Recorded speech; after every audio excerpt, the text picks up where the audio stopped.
कि बात एक दीवाने की है, कि बात एक दीवाने की है, उसे तलब एक सरकारी नौकरी पाने की है, उसके सर पे अब जनून सवार है, कि उसके सर पे अब जनून सवार है, उसे आर्मी से मोहब्बत बेशुमार है, उसे अब सरकारी नौकरी पाने का नशा है, आर्मी उसकी रग रग में बसा है। आप सभी का गुरुकुल आर्मी ऑनलाइन प्लेटफॉर्म पर हार्दिक स्वागत, अभिनंदन।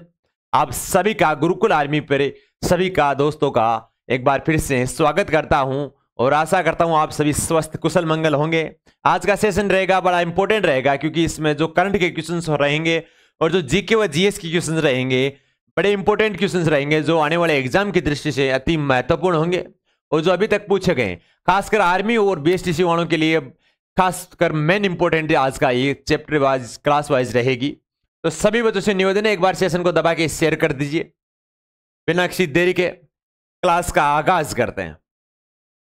आज की क्लास का पहला क्वेश्चन, आज की क्लास का पहला क्वेश्चन है, जीएसटी काउंसिल की 50वीं बैठक में किन पर टैक्स 18% से बढ़ाकर 28% कर दिया है? Horse racing, online gaming, casino या उपरोक्त सभी? तो साथ दीजिए एक बार right answer.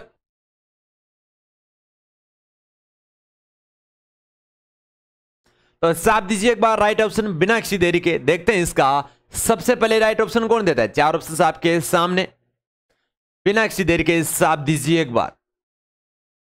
Horse racing, online gaming या कसिनो या उपरोक्त सभी? जी बिल्कुल आपका राइट आंसर है। जीएसटी काउंसिल की 50वीं बैठक में जो 18% टैक्स से बढ़ाकर 28% कर दी है, हॉर्स रेसिंग पर भी, ऑनलाइन गेमिंग पे भी और कसिनो पे भी, इन सभी पे जीएसटी द्वारा जो टैक्स है वो 18% बढ़ाकर 28% कर दिया गया है। बात करते हैं अगले क्वेश्चन की ओर कि विश्व प्लास्टिक सर्जरी दिवस कब मनाया जाता है? कि विश्व प्लास्टिक सर्जरी दिवस है वह कब मनाया जाता है? 14 जुलाई, 15 जुलाई, 16 जुलाई या 3 जुलाई? साफ दीजिए एक बार कमेंट सेशन में राइट आंसर। जी बिल्कुल बिल्कुल लाडले, विश्व प्लास्टिक सर्जरी दिवस 3 जुलाई को मनाया जाता है। बात करते हैं 14 जुलाई को कौन सा दिवस मनाया जाता है? तो 14 जुलाई को कौन सा दिवस मनाया जाता है? लाडले, विश्व बेस्टल दिवस या बेस्टल दिवस मनाया जाता है। बेस्टल दिवस कब मनाया जाता है लाडले आपके?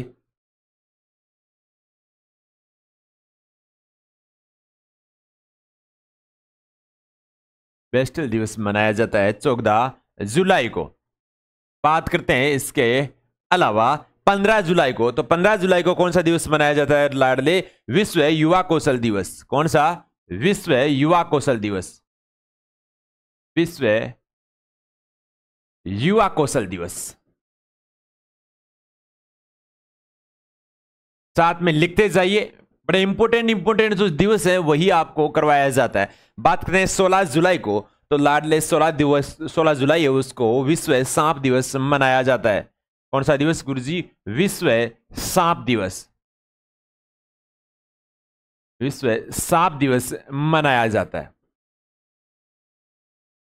तो साथ में लिखते जाइए। उसके बाद अगले क्वेश्चन की ओर चलते हैं कि यूरोपीय संसद ने किस भारतीय राज्य में हिंसा रोकने के आह्वान का प्रस्ताव पारित किया है? बड़ा इंपॉर्टेंट क्वेश्चन है, करंट का छाप के रखना, बीएसटीसी वाले खासकर ये करंट के क्वेश्चंस ध्यान में रखना, क्योंकि ऐसे क्वेश्चंस बीएसटीसी में बहुत बार एग्जाम में पूछे गए हैं। तो बताइए कौन सा वो है राज्य है? राजस्थान, बिहार, गुजरात या मणिपुर? तो साफ दीजिए एक बार बिना किसी देरी के राइट ऑप्शन। देखते हैं इसका सबसे पहले राइट ऑप्शन कौन बताता है। यूरोपीय संसद ने किस भारतीय राज्य में हिंसा रोकने का आह्वान का प्रस्ताव पारित किया? तो साफ दीजिए, मेहनत करते रहिए, सफलता आपको अवश्य प्रदान होगी, क्योंकि किसी ने सच कहा है कि ऊपर वाले के दरबार में देर हो सकती है, अंधेर नहीं मेरे लाडले। बिल्कुल बिल्कुल यूरोपीय संसद ने भारतीय राज्य में हिंसा रोकने के आह्वान का प्रस्ताव लाडले मणिपुर में पारित किया है।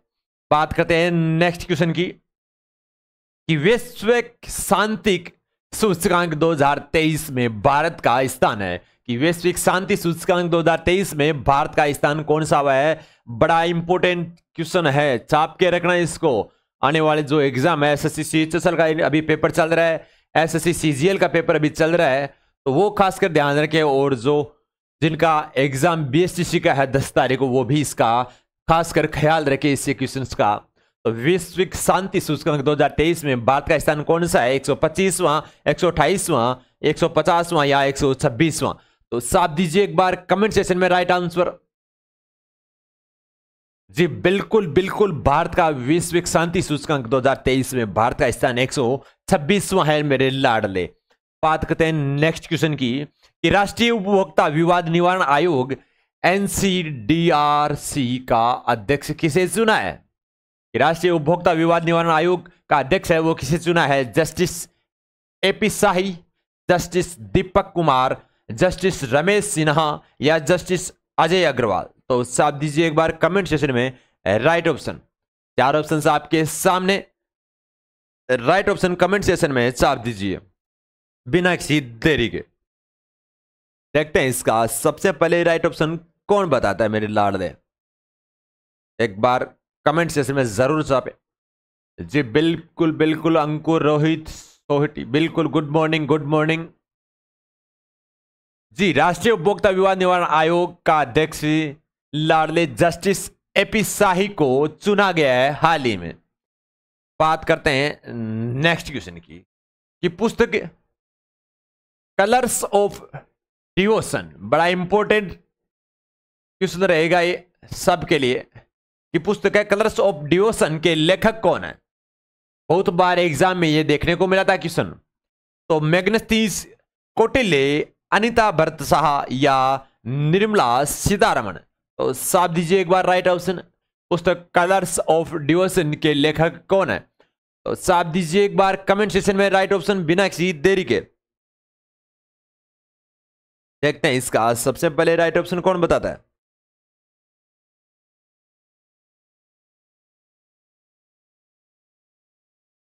कलर्स ऑफ डिवोशन के लेखक, जी बिल्कुल बिल्कुल, कलर्स ऑफ डिवोशन के लेखक लाडले आपके अनिता भरत साहा है। इनके द्वारा कलर्स ऑफ डिवोशन जो पुस्तक है वो लिखी गई थी। बात करते हैं इसके अलावा कि मानव त्वचा का अध्ययन क्या कहलाता है। मानव त्वचा का अध्ययन क्या कहलाता है? ऑस्टियोलॉजी, एंटोमोलॉजी, डर्मेटोलॉजी या मायोलॉजी? तो साफ दीजिए एक बार कमेंट सेक्शन में राइट ऑप्शन। देखते हैं इसका सबसे पहले राइट ऑप्शन कौन देता है। मानव त्वचा का अध्ययन, जी बिल्कुल बिल्कुल, साफ दीजिए एक बार कमेंट सेक्शन में राइट ऑप्शन। जी बिल्कुल बिल्कुल, डर्मेटोलॉजी, बिल्कुल, मानव त्वचा का अध्ययन लाडले डर्मेटोलॉजी कहलाता है। बात करते हैं आपके ऑस्टियोलॉजी की, तो अस्थियों के अध्ययन को क्या कहते हैं लाडले?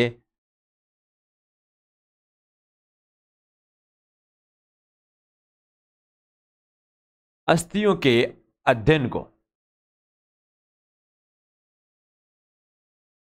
अस्थियों के अध्ययन को गुरुजी ऑस्टियोलॉजी कहा जाता है। बात करते हैं आपके एंटोमोलॉजी, तो कीटों के या कीड़े होते हैं उन कीड़ों के अध्ययन को,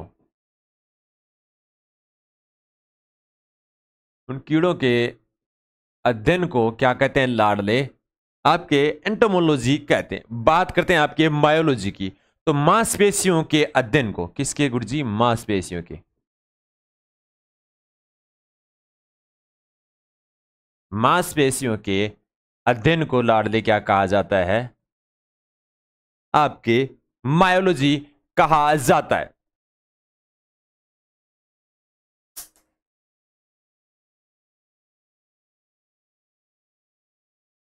ऑस्टियोलॉजी अस्थियों के अध्ययन को, एंटोमोलॉजी कीड़ों के अध्ययन को, डर्मेटोलॉजी मानव त्वचा के अध्ययन को और मायोलॉजी मांसपेशियों के अध्ययन को कहा जाता है। साथ में लिखते जाइए। अगले क्वेश्चन की ओर चलते हैं कि भूपर पट्टी पर सबसे अधिक मात्रा में पाया जाने वाला धातु तत्व है एल्यूमिनियम, ऑक्सीजन, हीलियम या हाइड्रोजन? तो साफ दीजिए एक बार कमेंट सेक्शन में राइट ऑप्शन। ऊपर पट्टी पर सबसे अधिक मात्रा में पाया जाने वाला धातु तत्व कौन सा है?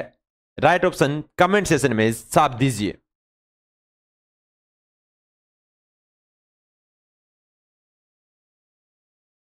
जी बिल्कुल, भूपुर पट्टी पर सबसे अधिक मात्रा में पाए जाने वाला धातु तत्व जो आपके आर्मी अग्निवीर में जो अभी एग्जाम चले थे 27 तक, उसमें ये क्वेश्चन देखने को मिला था बहुत बार शिफ्टों में।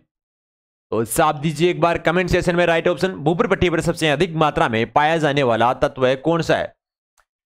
जी बिल्कुल बिल्कुल, जी हाँ, कौन सा धातु तत्व है गुरुजी? एल्यूमिनियम धातु तत्व है जो भूपुर पट्टी पर सबसे अधिक मात्रा में पाया जाने वाला धातु तत्व है। अब बात करते हैं आपके इस ऑक्सीजन की, O2 की। किसकी गुरुजी? ऑक्सीजन या O2 की बात करते हैं। तो भूपुर पट्टी पर सबसे अधिक मात्रा में पाया जाने वाला अधातु तत्व है कौन सा है गुरुजी? भूपुर पट्टी पर पाया जाने वाला सबसे अधिक मात्रा में अधातु तत्व है। और धातु तत्व पूछ लिया जाए तो एल्यूमिनियम करना है, और अधातु तत्व पूछ लिया जाता है तो आपको ऑक्सीजन वहां पे करना होगा। बात करते हैं आपके इस हाइड्रोजन की, तो सबसे हल्का तत्व कौन सा है लाडले? सबसे हल्का तत्व हाइड्रोजन है। सबसे हल्का तत्व है जो हाइड्रोजन है, H2। बात करते हैं आपके हीलियम की, तो हीलियम एक गैस है जो हल्की गैस भी है, इसके अलावा ये एक क्रिय गैस भी है इसके साथ ही। बात करते हैं अब नेक्स्ट, साथ में लिखते जाइए, अगले क्वेश्चन की ओर चलेंगे। यह है अगला क्वेश्चन, छप्पन बेसिन किस जिले में स्थित है? अगला क्वेश्चन आपका कि मिसप्रिंटिंग है कि छप्पन बेसिन किस जिले में स्थित है? अलवर, बांसवाड़ा, पाली या टोंक? तो साफ दीजिए एक बार कमेंट सेशन में राइट ऑप्शन। देखते हैं इसका सबसे पहले राइट ऑप्शन कौन देता है। छप्पन बेसिन किस जिले में स्थित है? अलवर, बांसवाड़ा, पाली या टोंक? छाप दीजिए एक बार बिना किसी देरी के कमेंट सेशन में राइट ऑप्शन।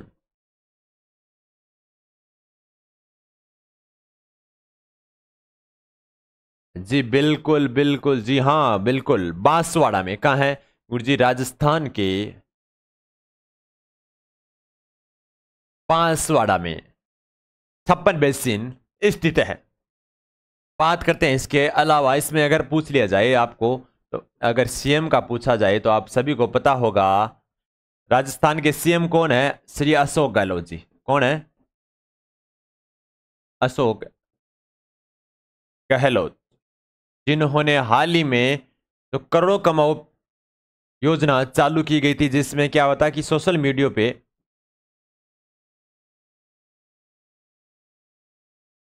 मीडिया पे वीडियो बना के डालना है योजनाओं का।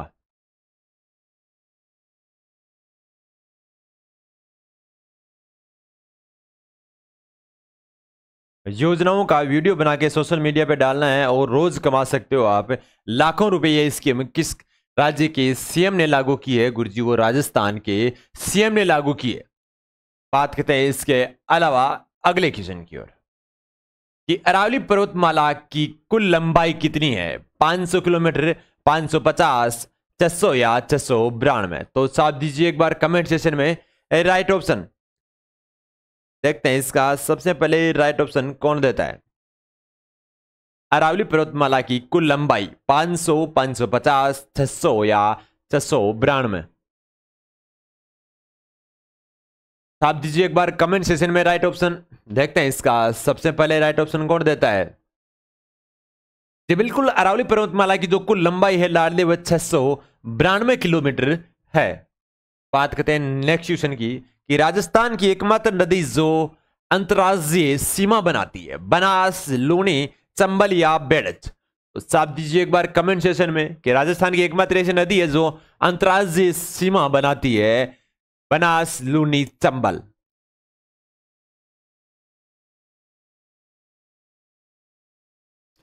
लाडले मेहनत करते रहो, क्योंकि रख हौसला वो मंजर भी आएगा, कि रख हौसला वो मंजर भी आएगा, प्यासे के पास समुद्र भी आएगा, यू रूट करना बेट मंजिल के मुसाफिर, मंजिल भी मिलेगी और मिलने का मजा भी आएगा। बिल्कुल बिल्कुल, राजस्थान की एकमात्र नदी है जो अंतर्राज्यीय सीमा बनाती है, वह नदी लाडले चंबल नदी है। बात करते हैं लूनी नदी, तो लूनी नदी जो आधी खारी और आधी मीठी होती है। जो आपके उसके अलावा अगले क्वेश्चन की ओर चलते हैं कि इसमें पूछा है एशिया का सबसे बड़ा कृषि फार्म स्थापित है, कहां पे स्थापित है एशिया का जो सबसे बड़ा कृषि फार्म? जैतपुर, सूरतगढ़, दुर्गापुर या तबीजी? तो साफ दीजिए एक बार कमेंट सेक्शन में राइट ऑप्शन। चार ऑप्शन आपके सामने है। एशिया का सबसे बड़ा कृषि फार्म स्थापित कहां पे है वो हमें बताना है। तो साफ दीजिए एक बार कमेंट सेक्शन में राइट ऑप्शन। देखते हैं इसका सबसे पहले राइट ऑप्शन कौन बताता है।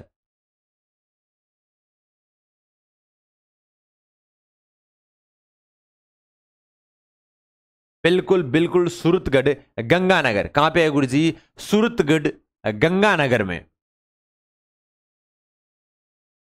सूरतगढ़ गंगानगर में एशिया का सबसे बड़ा कृषि फार्म स्थापित है। इसके अलावा बात करते हैं जैतपुर, तो जैतपुर कहाँ है गुरुजी? वो भी गंगानगर में। कहां पे? ये भी गंगानगर में। इसके अलावा आपके बात करते हैं दुर्गापुरा की, तो दुर्गापुरा क्यों प्रसिद्ध है गुरुजी? वो जयपुर के लिए प्रसिद्ध है। वहां पे जो रेलवे स्टेशन है वो बड़ा फेमस रेलवे स्टेशन है। बात करते हैं तबीची की, तो तबीची कहाँ है लाडले? वो अजमेर में स्थित है। कहाँ है? अजमेर में स्थित है। बात करते हैं अगले क्वेश्चन की ओर कि गामा किरणों की खोज किसने की थी? कि गामा किरणें उसकी खोज किसने की थी यह पूछा है। तो चार ऑप्शन आपके सामने, न्यूटन, मार्कोनी, हेनरी बेकुरल या डब्ल्यू.सी. रोंटजन? तो साफ दीजिए एक बार कमेंट सेशन में राइट ऑप्शन। साफ दीजिए एक बार, देखते हैं इसका सबसे पहले राइट ऑप्शन कौन देता है। जी बिल्कुल बिल्कुल, जी हाँ, साफ दीजिए एक बार राइट ऑप्शन बिना किसी देरी के। गामा किरणों की खोज न्यूटन, मार्कोनी, हेनरी बेकुरल या डब्ल्यू.सी. रोंटजन? जी बिल्कुल बिल्कुल, जी हाँ, गामा किरणों की खोज लाडले हेनरी बेकुरल ने की थी। इसके अलावा बात करते हैं न्यूटन ने, तो न्यूटन ने किसकी खोज की थी लाडले? आपके पहली बात हो गुरुत्वाकर्षण की। किसकी?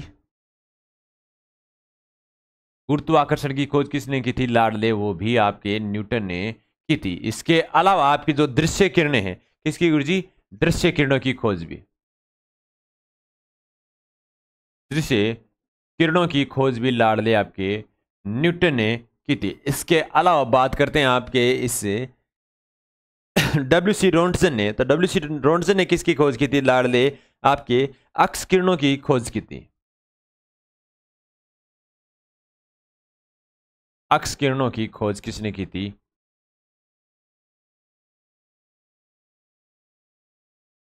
अक्स किरणों की खोज डब्ल्यू.सी. रोंटसन ने की थी। और बात करते हैं आपकी मार्कोनी की, तो मार्कोनी ने दीर्घ रेडियो तरंगों की खोज की थी। दीर्घ रेडियो तरंगों की,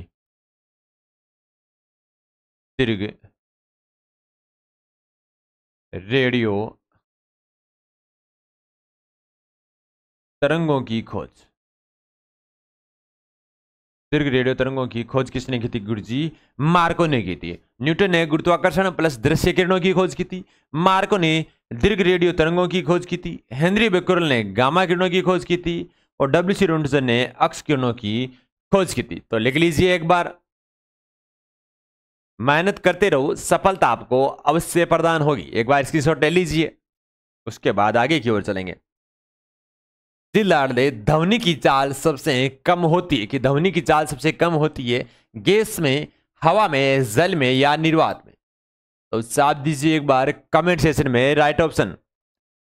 ध्वनि की चाल सबसे कम होती है गैस में होती है, हवा में होती है, जल में होती है या निर्वात में होती है?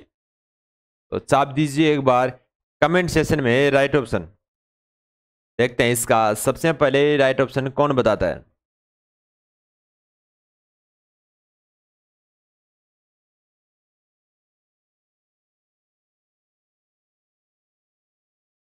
जी बिल्कुल बिल्कुल, इसका राइट ऑप्शन आपका गैस। अगर यदि पूछ लिया जाए आपको तो उसमें ठोस। नेक्स्ट क्वेश्चन है कि चाकू से कटने वाली धातु, कि चाकू से कटने वाली धातु लिथियम, हाइड्रोजन, ऑर्गन या सोडियम। तो साथ दीजिए एक बार कमेंट सेक्शन में। आर्मी में बड़ा इंपॉर्टेंट क्वेश्चन रहा है और आपके जो सीआरपीएफ के भी एग्जाम से लेते हैं उनमें ये क्वेश्चन देखने को मिला था। तो सभी प्रतियोगी परीक्षाओं के लिए अति महत्वपूर्ण ये क्वेश्चन जो आपके सामने इस क्लास में आपको दिए जाते हैं।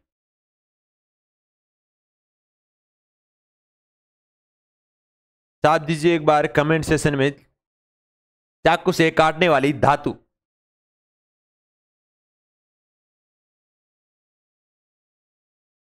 बिल्कुल बिल्कुल जी हाँ, सोडियम धातु है जो चाकू से भी काटा जा सकता है। कैसे गुरुजी? इसे चाकू से भी काटा जा सकता है और साथ ही ये एक सार धातु भी है। एक सार धातु, क्या है लाडली? ये एक सार धातु है जिसे चाकू से भी काटा जा सकता है। इसके बात करते हैं आपके लिथियम की। किसकी करते हैं लाडले? लिथियम की बात करते हैं, जो सबसे लिथियम जो सबसे हल्की धातु है। क्या है गुरुजी? जो लिथियम है जो सबसे हल्की धातु वाला, लिथियम हल्की गैस है सब्जी, सबसे हल्की गैस है। हीलियम वो सॉरी धातु, लिथियम है हल्की धातु है, सॉरी लिथियम। उसके अलावा हाइड्रोजन की बात करते हैं। किसकी करते हैं गुरुजी? हाइड्रोजन की बात करते हैं तो सबसे हल्का तत्व है, सबसे हल्का तत्व है। क्या है लाडले? सबसे हल्का तत्व है। और बात करते हैं आर्गन की, तो आर्गन क्या है लाडले? ये अक्रिय गैस है। आर्गन क्या है लाडले?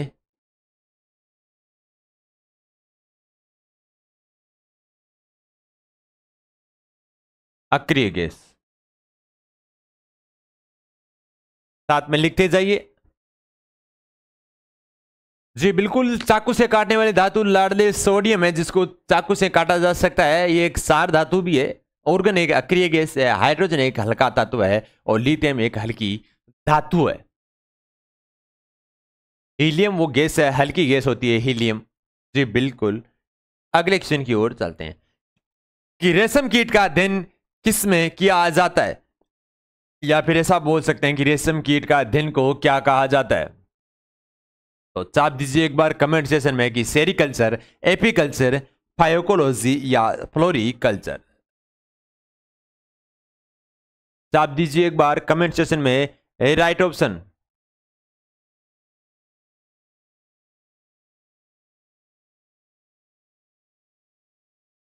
जी बिल्कुल बिल्कुल, सेरम कीट जिसे रेशम कीट का अध्ययन किया जाता है या रेशम कीट के अध्ययन को लाडले सेरिकल्चर कहा जाता है।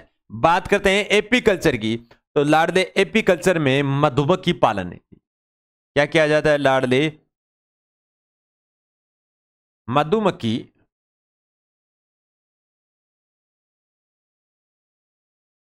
मधुमक्खी पालन एपीकल्चर कहलाता है। मधुमक्खी पालन करना एपीकल्चर कहलाया जाता है। बात करते हैं फाइकोलॉजी, तो फाइकोलॉजी में किसका अध्ययन किया जाता है गुरुजी? फाइकोलॉजी में शैवालों का अध्ययन किया जाता है। किसका अध्ययन किया जाता है लाडले? शैवालों का अध्ययन। शैवालों का अध्ययन किया जाता है। शैवालों का अध्ययन किया जाता है। बात करते हैं फ्लोरिकल्चर कि दार्ले फ्लोरिकल्चर में किसका अध्ययन किया जाता है गुरुजी? पुष्पों का अध्ययन किया जाता है। किसका अध्ययन किया जाता है? पुष्पों का अध्ययन। पुष्पों का अध्ययन किया जाता है।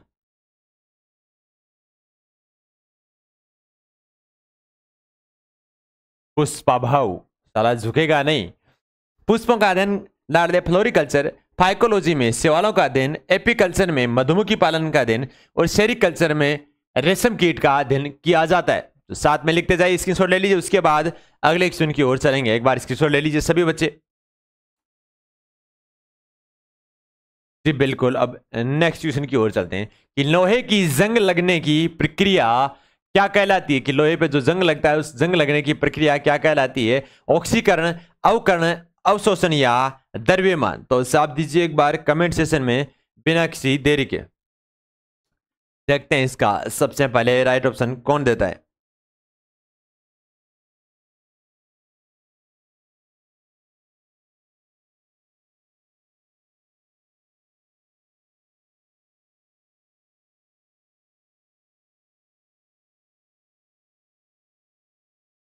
लोहे पे जंग लगने की प्रक्रिया क्या कहलाती है?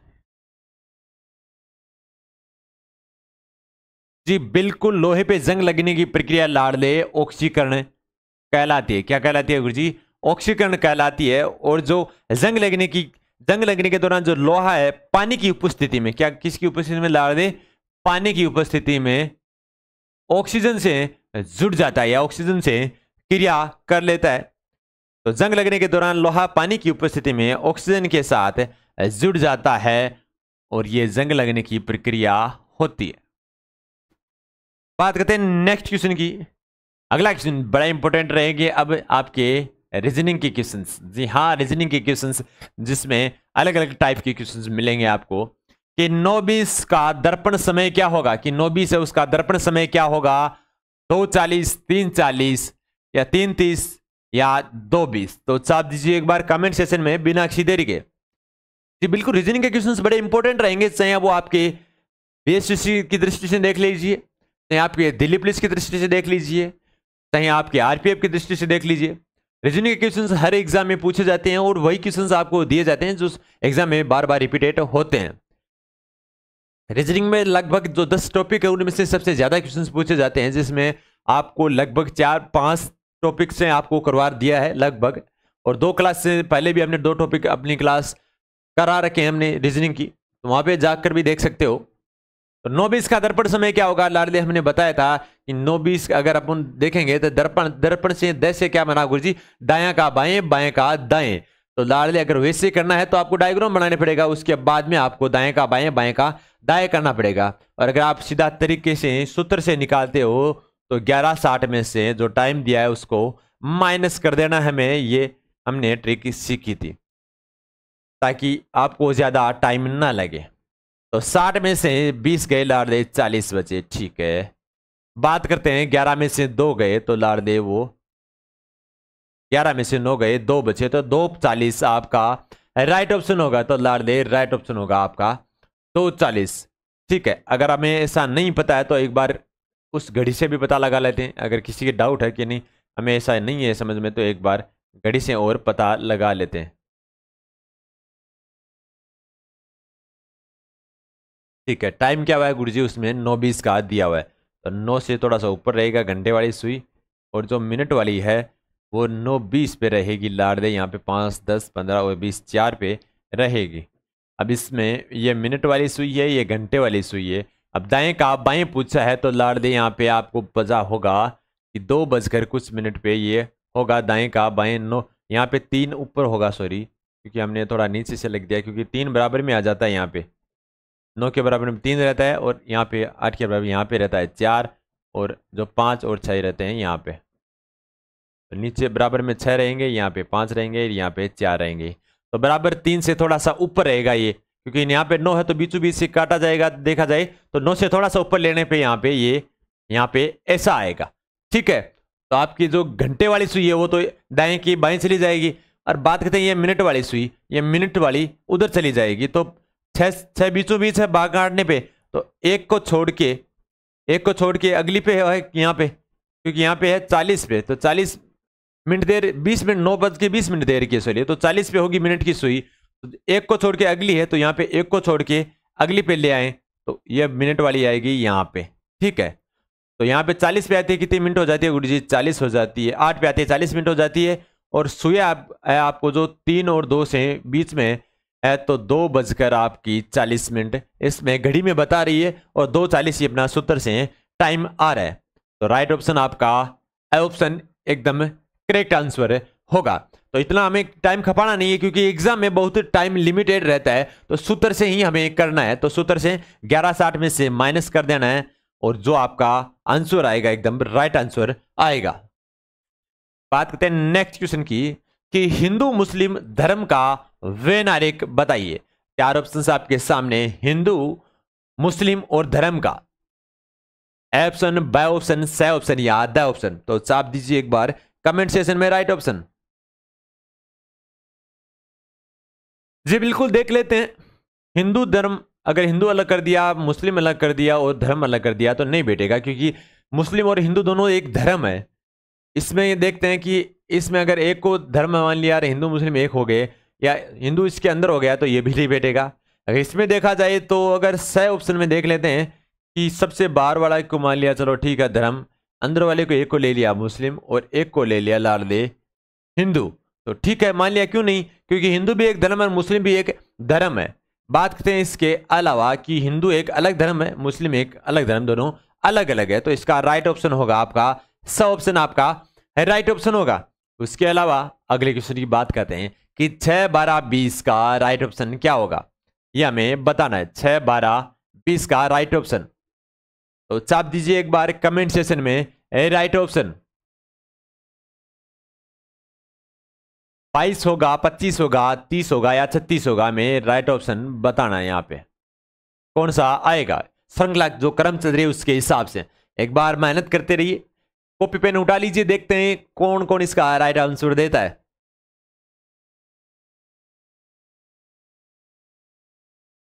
जी देखते हैं, एक बार बताइए कि 6, 12, 20 तो इससे आगे क्या आएगा, एक श्रृंखला चल रही है, श्रृंखला के हिसाब से।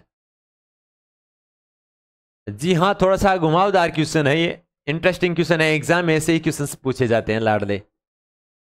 जी बिल्कुल देख लेते हैं एक बार, दिया है हमें 6, 12 और 20, तो हमें अगला में बताना है। तो लाडले पहले देखते हैं 3 का स्क्वायर, तो 3 का स्क्वायर लाडले 9 होता है, और स्क्वायर कितने का किया है हमने 3 का, तो 3 माइनस कर लिया तो 6 हो गया, ठीक है, तो 3 का हो गया। बात करते हैं यहाँ पे 4 का स्क्वायर किया लाडले 16 हो जाता है, और 16 में से कितना का स्क्वायर किया है 4 का, तो 16 में से 4 माइनस करिए तो 12 हो गए, तो यहाँ पे भी 12 है, ठीक है, यहाँ पे 6 तो यहाँ पे भी 6। बात करते हैं 20, 3 का हो गया, 4 का हो गया, तो 5 का करते हैं। 5 का स्क्वायर लाडले 25 होता है, और स्क्वायर कितने का किया है 5 का, तो 5 माइनस कर लिया तो लाडले 20 हो गया, ठीक है, तो यहाँ पे 20 भी आ रहा है, तो श्रृंखला चल रही है, उसी हिसाब आगे वाला क्रम में बताना है। तो अगले वाले अगर 5 हो गए, अगला होगा गुरुजी 6, तो 6 का स्क्वायर होगा लाडले 36, स्क्वायर कितने का किया है 6 का, तो 36 में से 6 गए लाडले, राइट आंसर होगा आपका 30, क्या होगा 30 आपका राइट आंसर होगा। तो अगली संख्या होगी 30, जितने का स्क्वायर किया उतने में माइनस कर रहे हैं, और श्रृंखला चल रही है 3, 4, 5, 6 की, और तो राइट ऑप्शन होगा आपका 30 राइट ऑप्शन होगा। ये थे आपकी जो रीजनिंग के क्वेश्चन, करंट के क्वेश्चन, साइंस के क्वेश्चन और जीके के क्वेश्चन। आशा करते हैं आपको समझ में आया होगा। सभी बच्चे शाम को 6 बजे अपनी जो साइंस की क्लास आती है उससे जुड़ना ना भूले, और आशा करते हैं आप सभी स्वस्थ तंदुरुस्त होंगे, मस्त रहिए, खुशहाल मजाज रहिए। इसी के बीच आप इस क्लास के बीच से इजाजत चाहते हैं। जय हिंद, जय भारत।